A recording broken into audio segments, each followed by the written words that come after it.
Hello, free thinkers and patriots. I am Colonel Liberty. Thanks for tuning in. Well, surprise, surprise, the riots in Hare Hills in Leeds. I'm sure you've seen the footage, ranging from West Yorkshire Police taking into protection a bunch of children who were subject to parental mistreatment, some would say abuse, and the subsequent escalation in violence that turned streets in Leeds into, frankly, what looked like something you'd see in Somalia or Iraq, where lawlessness and mob violence ruled the streets. And of course, the police retreating too. Now, having served in the army, I know the fear involved with facing significant numbers of hostile people. Except in the army, generally you face hostile people armed with weapons, ranging from rifles through to light support weapons, grenades, and the like. And that's not meant to diminish the fear that some of those lads and ladies of the West Yorkshire Police would have experienced facing off against an angry mob, throwing bricks, rocks, and whatever else they could get their hands on. I mean, these days, the fear that many police have is of getting stabbed, so I can understand it. But fear does strange things, including paralyzing seemingly competent people into inaction.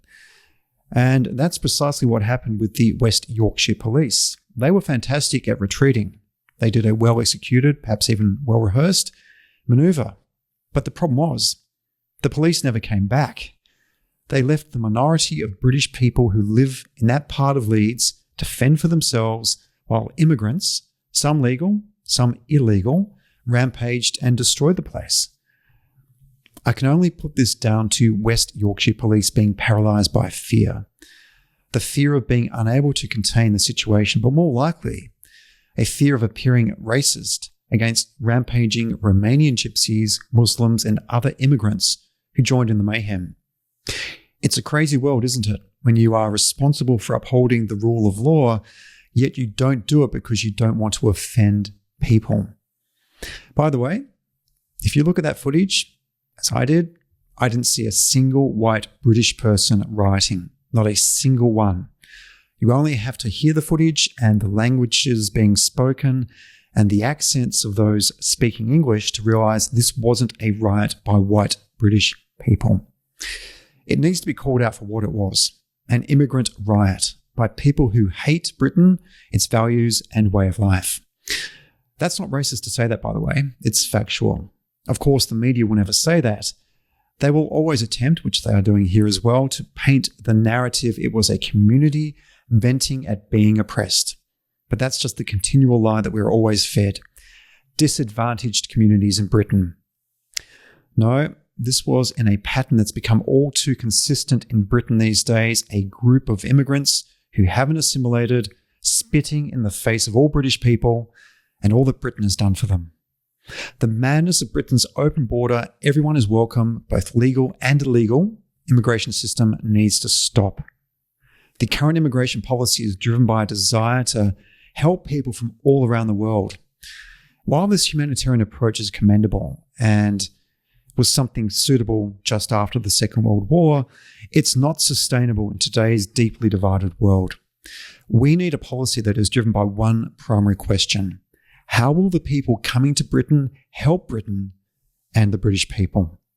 British people, and when I say British people, I mean real British people, as in native British citizens who believe in British values, are fed up. You only have to look at the protest voting that happened in the last election where Reform UK had stunning success, which sadly didn't translate into more seats in the House of Commons.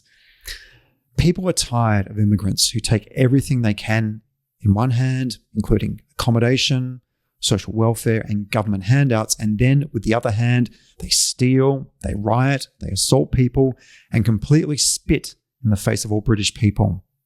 The problem is, the government doesn't expect people arriving in Britain to follow British values. Instead, people are allowed to form or join communities. Somalis form ghettos. Roma gypsies form ghettos. Muslims form ghettos.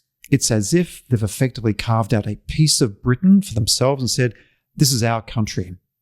These are places where the police are either too scared to patrol because of physical harm or because they will be accused of racism. If you ask these people coming to Britain, who was Winston Churchill? Who was Nelson? And something even more important, what are British values, they'd have no idea. Yet, they get to live their lives celebrated by do-gooder politicians who look for any photo opportunities to participate in their cultural and religious events. The whole system is rotten to the core, and perpetuated by politicians who are destroying Britain. There is only one community in Britain, and that's the British community that respects British values, knows British history, and all that's amazing about Britain. The media needs to grow a backbone and start calling out what happened in the Leeds riots for what it was: a race and religious riot by immigrants. A group of Romanians, along with Muslims and a broader cohort of immigrants, joined in a riot for no other reason than to cause mayhem and destruction in a country that has given them so much and asked for so little in return. It's time that the British government grows a backbone as well. They need to turn the situation around from one where people can arrive in Britain legally and illegally and expect the red carpet treatment to one where the interests of the British people always come first. The British immigration system needs a hard reset. It continues to fail the interests of the British people every day. It's time that people coming to Britain started answering the question of, what can you do for Britain? And if they can't answer it, then they should be on the next plane back to wherever they came from. Thanks for listening. And if you believe in protecting our freedoms and our institutions in Western countries like the UK, Ireland, Australia, Canada, and the USA, then join me and subscribe. It helps me grow this channel and connect with amazing patriots like you. Together, we can make a difference. This is a very angry Colonel Liberty signing off.